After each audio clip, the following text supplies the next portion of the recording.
Ezekiel's vision of the valley of dry bones, from the Book of Ezekiel, chapter 37, verses 1 to 14.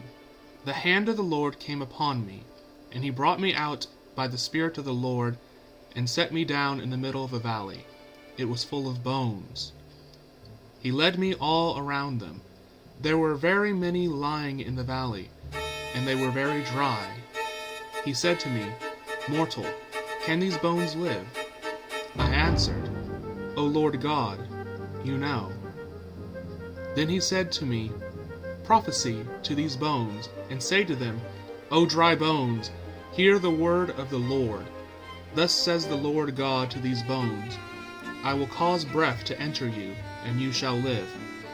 I will lay sinews on you, and will cause flesh to come upon you, and cover you with skin, and put breath in you, and you shall live, and you shall know that I am the Lord. So I prophesied as I had been commanded, and as I prophesied, suddenly there was a noise, a rattling, and the bones came together, bone to its bone. I looked, and there were sinews on them, and flesh had come upon them, and skin had covered them, but there was no breath in them.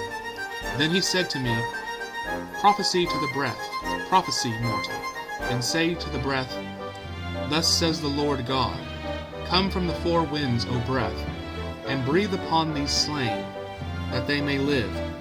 I prophesied as he commanded me, and the breath came into them, and they lived, and stood on their feet, a vast multitude. Then he said to me, Mortal, these bones are the whole house of Israel. They say, Our bones are dried up, and our hope is lost. We are cut off completely.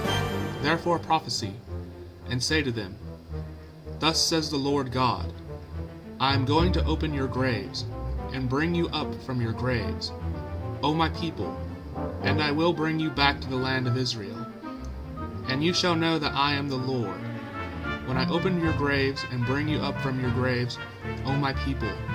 I will put my spirit within you, and you shall live, and I will place you on your own soil. Then you shall know that I, the Lord, have spoken, and will act, says the Lord.